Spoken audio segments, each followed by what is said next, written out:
Hello friends, welcome back to my channel. ಎಲ್ಲರೂ ಹೇಗಿದ್ದೀರಾ? ಎಲ್ಲರೂ ಚೆನ್ನಾಗಿದ್ದೀರಾ ಅಂತ ಅನ್ಕೋತೀನಿ. ಸೊ ತುಂಬ ದಿನ ಆಗಿತ್ತು ವ್ಲಾಗ್ ಸ್ಟಾರ್ಟ್ ಮಾಡಿದೆ. ಹಾಗೆ ಒಂದು ರ್ಯಾಂಡಮ್ ವ್ಲಾಗ್ ಮಾಡೋಣ ಅಂಥೇಳಿ ಸ್ಟಾರ್ಟ್ ಮಾಡಿದೆ. ಇದು ನಮ್ಮ ಮನೆ ಪಾರಾಯಣದ ವ್ಲಾಗು. ತುಂಬ ದಿನ ಗ್ಯಾಪ್ ಆಗೋಗಿತ್ತು, ಯಾಕಂದರೆ ಅಡಿಕೆ ಕೊಯ್ಲೆಲ್ಲ ಶುರುವಾಗಿದೆ. ಸೊ ಹಾಗಾಗಿ ನನಗೆ ವ್ಲಾಗ್ ಕರೆಕ್ಟಾಗಿ ಮಾಡೋಕ್ಕಾಗ್ತಿಲ್ಲ. ಇದು ಪಾರಾಯಣಕ್ಕೆ ಏನೇನು ತೊಗೊಬಂದಿದ್ರು ಅಡುಗೆಗೆ ಅಂಥೇಳಿ ಚೆಕ್ ಮಾಡ್ತಾಯಿದ್ದೆ. ಸೊ ಹಾಗೆ ಅತ್ತೆ ಹತ್ರ ಮಾತಾಡಿಕೊಂಡು ಕ್ಲೀನ್ ಮಾಡಿ ಇಡೋಣ ಅಂಥೇಳಿ ಮಾಡ್ತಾಯಿದ್ದಿದ್ದು. ಅದಾದಮೇಲೆ ಮತ್ತೆ ನನಗೆ ಕಂಟಿನ್ಯೂ ಮಾಡೋಕ್ಕಾಗಲಿಲ್ಲ. ಸೊ ಭಟ್ರು ಬಂದರು, ಭಟ್ರು ಪೂಜೆ ಎಲ್ಲ ಮಾಡ್ತಾಯಿದ್ರು. ನಾವೆಲ್ಲ ಅಂದ್ಕೊಂಡಷ್ಟು ಈಸಿ ಏನಿಲ್ಲ ಯೂಟ್ಯೂಬ್ ಸ್ಟಾರ್ಟ್ ಮಾಡೋದು, ಹಾಗೆ ವ್ಲಾಗ್ ಕೂಡ ಮಾಡೋದು. ನೋಡ್ಬೋದು ನಮ್ಮ ಪರಿಸ್ಥಿತಿ ಹಿಂಗೆ ಅಂಥೇಳಿ. ಯಾಕಂದರೆ ಅಲ್ಲಿ ಎಲ್ಲಿಟ್ಟರೂ ಸರಿಯಾಗಿ ಕ್ಲಿಯರಾಗಿ ಕಾಣ್ತಾ ಇರಲಿಲ್ಲ. ಸೊ ಹಾಗಾಗಿ ಅಲ್ಲಿ ಮೇಲ್ಗಡೆ ಇಡೋಣ ಅಂಥೇಳಿ ಇಟ್ಟಾಯಿತು. ಸ್ವಲ್ಪ ಹೊತ್ತು ಬಿಟ್ಟು ಮತ್ತೆ ಅದನ್ನು ತೆಗೆದ್ವಿ, ಅಲ್ಲಿ ಎಲ್ಲರೂ ಬರಲ್ಲ ಅಂಥೇಳಿ. ಹೀಗೆ ನಡೀತಾ ಇರುತ್ತೆ. ಅಷ್ಟೊಂದು ನಾವು ಅಂದ್ಕೊಂಡಷ್ಟು ಈಸಿ ಏನಿಲ್ಲ. ನಾವು ಹೇಳ್ಬೋದು ಬೇರೆಯವರೆಲ್ಲ ವ್ಲಾಗ್ ಮಾಡೋದು ನೋಡಿ ತುಂಬ ಈಸಿ ಇರುತ್ತೆ, ವೀಡಿಯೋ ಮಾಡಿ ಅಪ್ಲೋಡ್ ಮಾಡಿಬಿಡ್ಬೋದು ಅಂಥೇಳಿ. ಅದಕ್ಕೆ ಎಡಿಟಿಂಗು ಮತ್ತು ಅದಕ್ಕೆ ಯಾವ್ಯಾವ ಥರ ವೀಡಿಯೋ ಮಾಡಬೇಕು ಅಂಥೇಳಿ ಎಲ್ಲ ಗೊತ್ತಿರಬೇಕಾಗುತ್ತೆ. ಎಲ್ಲರೂ ಹೇಳ್ತಿರ್ತಾರೆ ಹಾಗೆ ವೀಡಿಯೋ ಮಾಡಿ ಅದನ್ನು ತೋರಿಸಿ ಡೈಲಿ ವ್ಲಾಗ್ ಮಾಡಿ ಅಂಥೇಳಿ.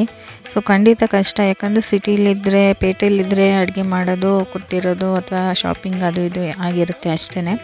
ಅದನ್ನು ತೋರಿಸ್ಬೋದು ಮತ್ತು ನಮ್ಗೆ ಟೈಮ್ ಕೂಡ ಇರುತ್ತೆ ನಮಗೆ ಅಂಥೇಳಿ.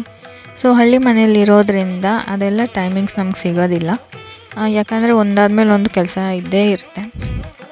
ಸೊ ಹಾಗಾಗಿ ನಮಗೆ ಡೈಲಿ ವ್ಲಾಗ್ನ ಕಂಟಿನ್ಯೂ ಆಗಿ ಅಪ್ಲೋಡ್ ಮಾಡೋಕ್ಕಾಗ್ತಿಲ್ಲ. ಹಾಗೆ ಇನ್ನು ಯಾರು ನನ್ನ ಚಾನಲ್ಗೆ ಸಬ್ಸ್ಕ್ರೈಬ್ ಮಾಡ್ಕೊಳ್ದೆ ವೀಡಿಯೋ ನೋಡ್ತಾ ಇದ್ದೀರಾ, ಪ್ಲೀಸ್ ಹೋಗಿ ಸಬ್ಸ್ಕ್ರೈಬ್ ಮಾಡಿಕೊಂಡು ವೀಡಿಯೋ ನೋಡಿ. ನಾವೆಲ್ಲ ಇನ್ನು ಚಿಕ್ಕ ಯೂಟ್ಯೂಬರ್ಸ್ ಅಷ್ಟೇ, ಇವಾಗ ತಾನೇ ಸ್ಟಾರ್ಟ್ ಮಾಡಿರೋದ್ರಿಂದ.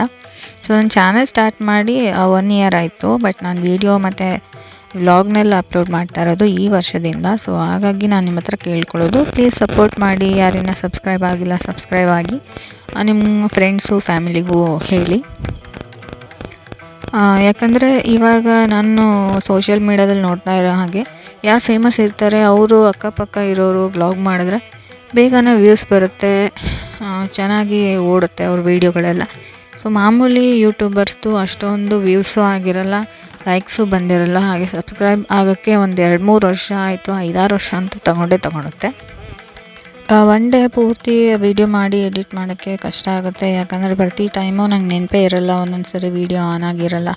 ಹಾಗಾಗಿ ಹೀಗೆ ಸಪೋರ್ಟ್ ಮಾಡ್ತಾಯಿರಿ. ಇನ್ನು ಮುಂದೆ ಒಳ್ಳೊಳ್ಳೆ ವೀಡಿಯೋಸ್ಗಳನ್ನ ಅಪ್ಲೋಡ್ ಮಾಡ್ತಾಯಿರ್ತೀನಿ.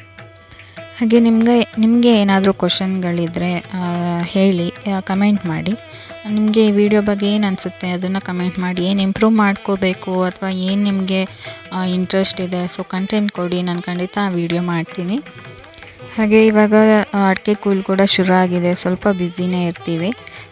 ಅದನ್ನು ಕೂಡ ನಾನು ವೀಡಿಯೋ ಮಾಡಿ ನಿಮಗೆ ಅಪ್ಲೋಡ್ ಮಾಡಿದ್ದೀನಿ, ವ್ಲಾಗ್ ಕೂಡ. ಬೇಕಾದರೆ ಅದನ್ನು ಡಿಸ್ಕ್ರಿಪ್ಷನಲ್ಲಿ ಹಾಕಿರ್ತೀನಿ ಆ ವಿಡಿಯೋ ಲಿಂಕ್, ನೀವು ಹೋಗಿ ನೋಡಿ.